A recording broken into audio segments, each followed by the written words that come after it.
Today I'm going to talk about the most asked questions on my channel, which is what paper, brush, and paint I use for my watercolor paintings. Honestly, I don't really understand why people are so concerned about art supplies, because I'd say supplies do matter, but the difference is not as much as you think. I'm just going to share with you what I have been using for the last 3 years and talk about all the pros and cons. I hope this will be helpful to you, and let's get started. So I have everything here in this shopping cart. I'm a weirdo, and I think this is pretty cool. So first, let's talk about the paint. The first one I'm going to show you are these White Night solid paints. I recommend them to everyone. I've been using them from the very beginning. So if you watched any of my earlier tutorials, these are the paints that I use for them. You can see I've used up quite a lot of colors, and they're at such a good price, yet they behave like much more expensive paint compared to their price. I don't remember exactly how much I paid for them, but probably like $30. They do have different versions of it, so some comes in a nice palette or whatever, but I just got the cheapest version. So it came in a paper box, and I just put them in this regular pencil case that I found. The colors are really rich and they spread very well. I guess that's the best quality paint you can get at $30. Then I have another palette. I have this Schminky palette. This is the student grade. It's called Academia or something. So you can see that it has received a lot of love as well. I've used up a lot of colors, and it has a little ring at the back, so you can like hold it if you are like painting outdoors, which is really cool. And it's super convenient for travel, and the colors are just great. They are really vivid. I can't say anything bad about them. They are just awesome, and that's why I've never tried their professional grade, because the student grade is good enough for me. I really use a lot of the solid paints unless I need to do like a very big work. If I'm doing something bigger than A4, I'll probably do the background with tube, but I just do most of my work with solid paints because it's so convenient. So now let's talk about the tubes. Until this day, my number one recommendation is still Cotman. So I started using Cotman 2 years ago. I'm sorry I don't have any here to show you because I just finished my last batch. I can't even count how many tubes I have finished.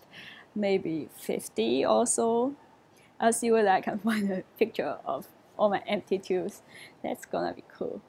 My first ever tubes that I got are Cotmans.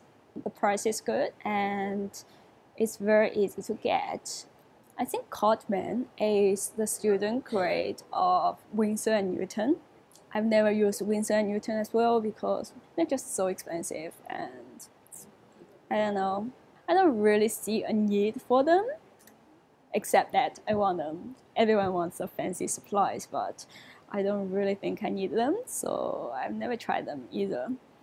And another brand I would recommend if you can find it in your market are these Holbein watercolors. So I take them so I could bring them around. I have this tiny set, and so I just squeeze them in a regular plastic palette, and I don't use them that much. As you can see, some of the colors are already cracked. Yeah, that's like my tube colors. And I do have a few extra unusual colors, like this opera pink and this lavender. I have a lot of Holbein paints because I live in Asia and this is a Japanese brand, so it's relatively easy to get it here and the price is not too bad. I live in Singapore, everything is so overpriced here. I think I don't buy art supply here at all. I buy like 90% of my art supplies online, either from Amazon or those British sites, Jackson's Art Supply, or Chinese sites. There's a Taobao, which is basically eBay, but they sell everything. And whenever I travel to Japan, I just buy a lot, because it's so much cheaper there. And I guess that's everything about my pen. Oh yeah, I have this little set as well. I believe I showed it to you in my travel supply video, but I'm just going to show you again. I got this as an empty palette on eBay, and it's so tiny and it fits into my palm. And I have some half pens which are solid, and I just squeezed in some tube pens as well. So now I just bring this to travel. Just look how cute it is. The palette itself was way overpriced. I believe I paid like $30 or $40 for an empty palette, but just look how cute it is. So next, I'm going to talk about the brushes. And I do have a lot of brushes.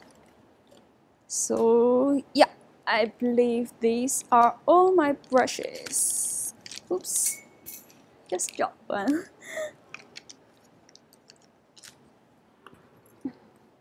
So here are all my brushes, and I guess like the most asked question on my channel is really what brushes I use, because I use a lot of Chinese calligraphy brush, and of course I have like the usual ones.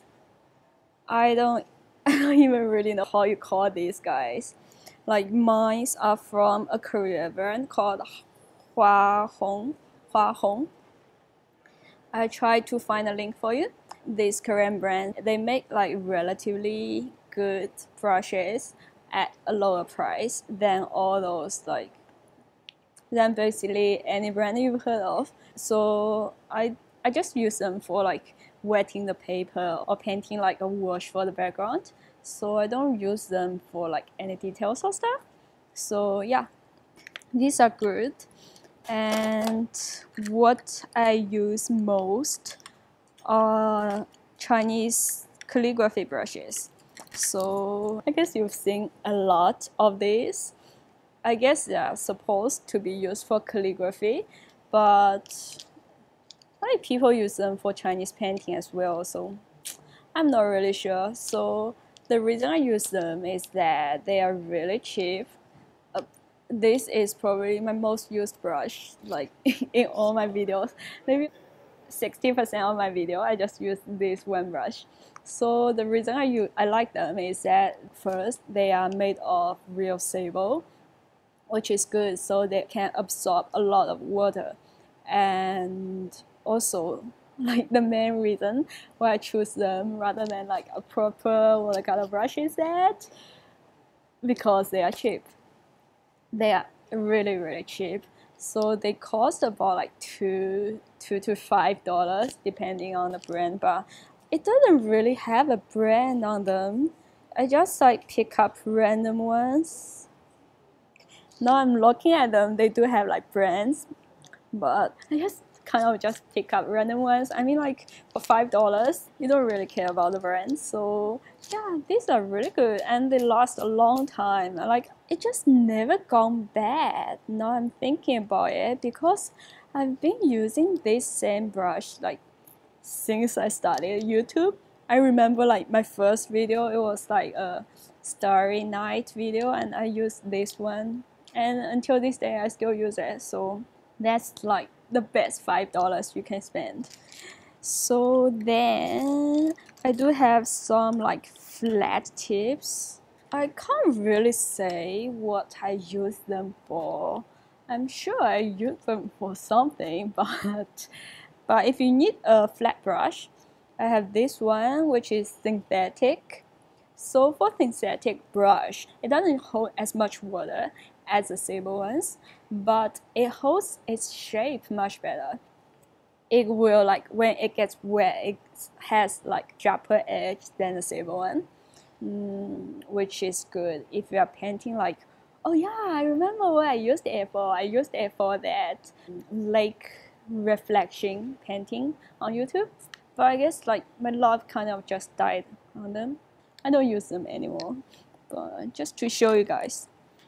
And I mean, like, I use cheap brushes for the main reason that I don't want to take too much time to care for my brushes, because you know, like some people spend, like if you get like a Da Vinci brush, which costs, I don't actually know, I think they cost like $100. I'm just saying. If you get like $100 brush, you need to be very careful about it, because you're worried you might like ruin it if you don't wash it properly, or like you don't dry it properly, or you just like throw it around and ruins the shape. But for my $2 brush, I don't need to worry anything. So yeah, that's the main reason why I don't get expensive brushes. But back at it, I do have some expensive brushes. So this one, oh, I have no idea. This one is by Da Vinci.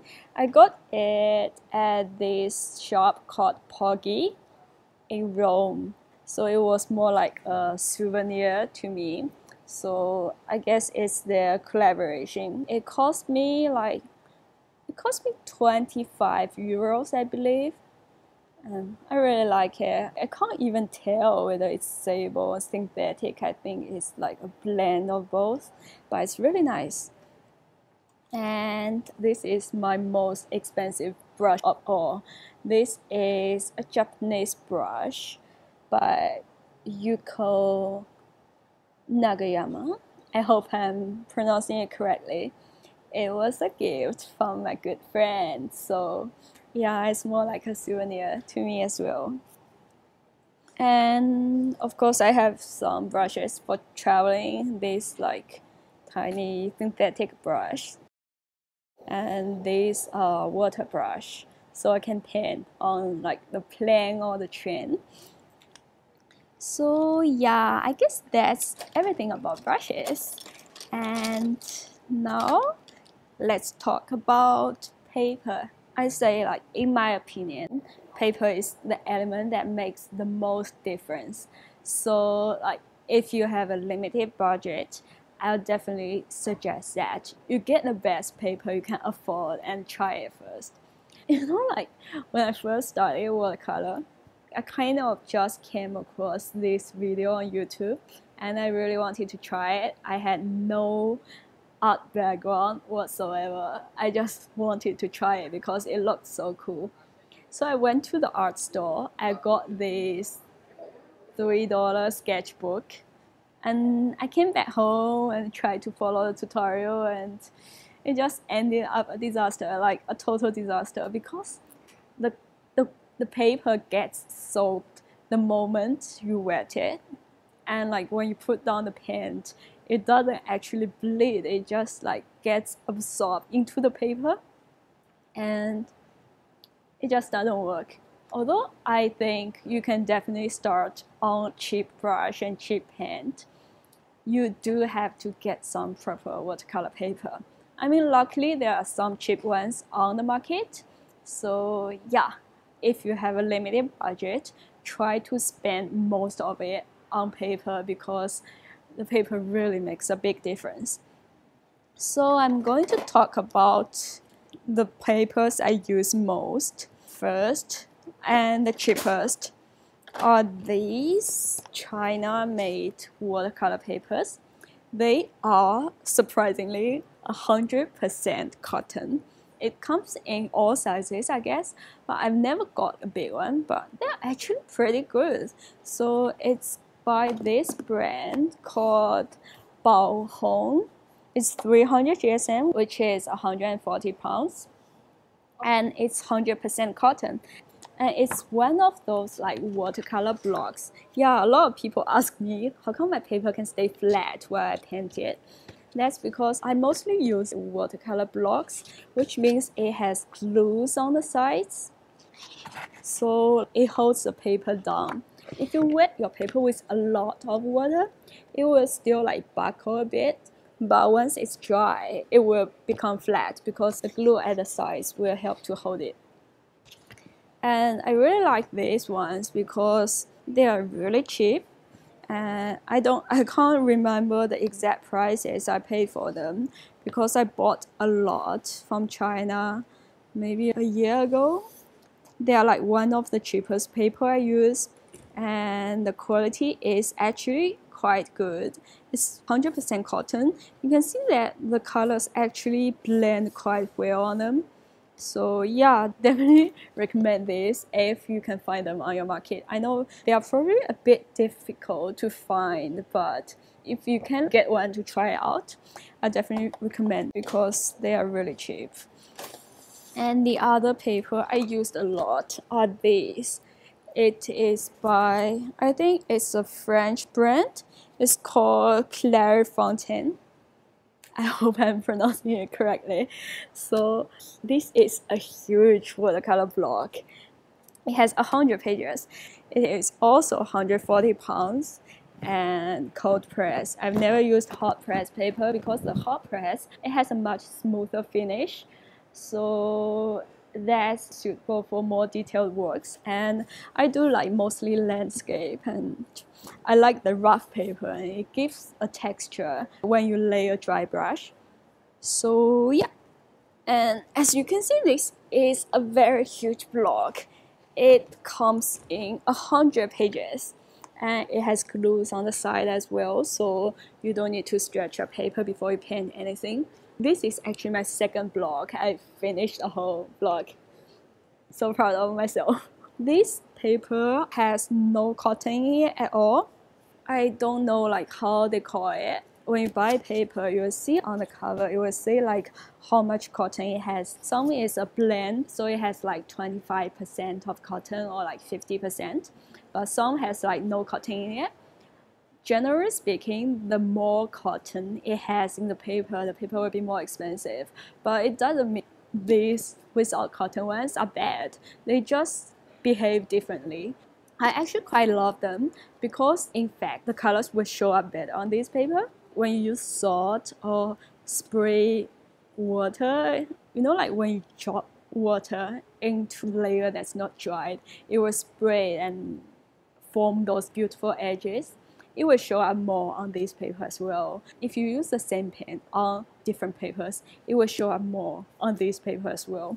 So it makes them really good for like botanical works, florals, actually for illustration works as well. So I use them a lot for my design commissions because the colors show up more true to itself, and it will be much easier to scan it. And all those patterns or textures will show up better on this kind of paper. So yeah, I will highly recommend this. If vivid colors and nice textures is your thing, you should try out this. And oh yeah, and I got this one at a very good price. I remember I paid maybe $30 to $35 for it, and it has 100 pages. So yeah, if I'm doing a commission work and I need to send the original, most of the times I use this. It's by Constant, and it's the Fontenay collection. I have no idea how to pronounce any of these. So this one is also 100% cotton and 140 pounds. I wouldn't say like I prefer this weight. It's just I haven't tried much of anything else. I used 90 pounds before, and 140 is just heavier, so it will stay wet for longer. Oh yeah, a lot of people ask me, how do you keep your paper wet? There's no way. You just need to work really fast, and if you get a heavier paper, it will stay wet for longer. But of course, heavier paper means more expensive. So this one is also a glue bonded. It has glue on all the sides, so it will hold the paper down. It behaves similar to the Baohong ones, but it shows up the texture more. So I guess for paper, you really get what you paid for. So if you understand the property of the paper, the more expensive ones will probably work out better for you. But it's not necessary that way, because if you never use paper with cotton in it and you love all your vivid colors and all your sharp edges, and you suddenly buy expensive like Arches or whatever, which is 100% cotton, it behaves totally different and you might not like it. So yeah, I think if you want to try out different paper, you can get like 90 pounds of different papers to try out, because it would be more affordable than getting like a 600 gram or something. I don't know how much it goes up to, but apparently you can get watercolor paper that's as thick as a cardboard, so you don't need to stretch it. But that's just gonna break the bank. I honestly have no idea how much that costs, and I think I'll never buy them. So of course, if you buy these blocks, there's always a limit to the size. So sometimes I do buy loose piece of paper if I need to do a larger work, or sometimes I just make sketchbooks out of them. It works better for the value, but it's just kind of troublesome, because if you do a small work, those watercolor blocks are good enough. And if you want to do a larger work, you will have to stretch it and tape it down. It's just so much of a hassle, so I don't really like paint large works myself unless it's for a commission. So for the loose sheets, my go-to choice is Dangerous Waterford. It's really good. I have no complaints about them whatsoever. I've always used them. They are a bit more expensive than the others I use, because it's really great quality and I can't say anything bad about them. And that's also the reason why I've never tried other papers, so like I always pick up the same one. I know it will work. Okay, that's all about paper. Let's talk about some extra stuff. I have a spray bottle, so nothing unique about it, just a regular spray bottle, but it is essential to me. I use it every time I paint. If I use those solid pens, I always spray water on it first and let it sit for a minute or two, so it will be much easier to pick up the color from the pen. Even for my tubes, if I've already squeezed them in the palette, I also wet them before I paint, so it will become juicy again and it can be picked up right away. And I have some masking tapes. So these are just used to make a clean edge of your painting. So you just tape it before you paint, and after you finish, you peel it off and you will have a very clean white border. And for sketching, I have a regular pencil, like mechanical pencil, but I don't use it that much for watercolor works. I use it a lot for my illustration work, so but there's nothing unique about it again. And I have this one. I got it on Kickstarter because I thought it looked cool. You know, like when you buy it from Kickstarter, everything looks so cool. And when the final product was delivered, it does look cool, but it's not very practical. So I'm not recommending this. Now I have this white ink. Oh yeah, I guess they call me a pair. So this is the beloved toothbrush. I use it for all my works that needs stars in it. I just spray white paint with a toothbrush. I guess if you watched any of my Starry Night Galaxy tutorials, you've seen this little guy. In the beginning, I just used white watercolor with it, but then I lost my tube and I started using this white ink, and it's much more opaque than I expected. So yeah, very good one. And also, yeah, I do use masking fluid. This one is by Holbein as well, because I picked it up in Japan. I actually bought, I think, like 3 or 4 bottles when I was there, because the art store was having. I bought it at Seikaido, my favorite store in Japan. It's this massive art supply store. It's like a 7-storage store, so it's a whole building filled up with art supplies. I mean, It's like every artist's dream. Oh my god. Every time I go to Japan, I can spend a whole day there and come out with my bank broken and ready to go home. You get everything tax free. Then on top of that, there was 20% off store-wide, so I just stocked up on this. There's nothing special about this one. You can get any masking fluid and they'll behave the same, but this one, the color is very nice. I like it. When it dries, it turns turquoise color. I know it makes totally no sense what color your masking fluid is, but I just love the color. And that's everything about my art supply, and I hope you find it helpful.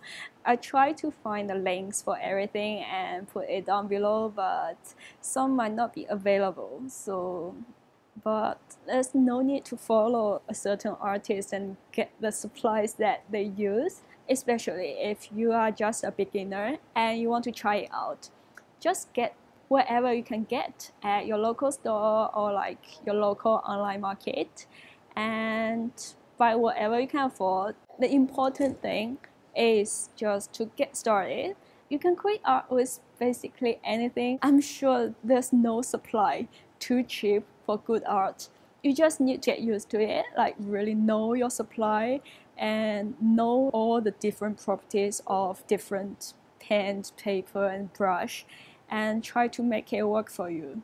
Not everyone can afford those really good supplies, and there's no need to jump right into it, especially if you're just starting and you have no idea how long you're going to do it and whether you like it or not. Maybe today you want to try out watercolor and you buy all the fancy pens, and tomorrow you realize oil painting is your thing, or acrylics. If you're new to this media, I say get some cheap supplies to try out first, but make sure you get some proper watercolor paper. Paper is like always where I spend my budget on, and it really makes a difference. I mean, you don't have to get those really good papers, but make sure you get watercolor paper. So don't use your sketchbooks for watercolor because it will never work. It will just ruin your interest in it. Probably not ruin it because I started in my sketchbooks, but you need proper paper so the pen can do its job and you can enjoy watercolor. You need to like really enjoy something to keep doing it. I was an engineer before I started art. I had no art background. I had a research job at a university and I was 1 year away from finishing my PhD.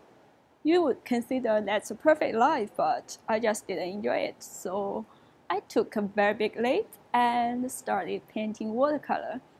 And now 3 years later, I'm a full-time freelance artist and I can support my living with what I'm passionate about, and I feel so lucky that I could do this. And I mean, there's no limit to what you can do, and your supplies will definitely not be the limit of your talent. So it's always the artist behind the supply that matters.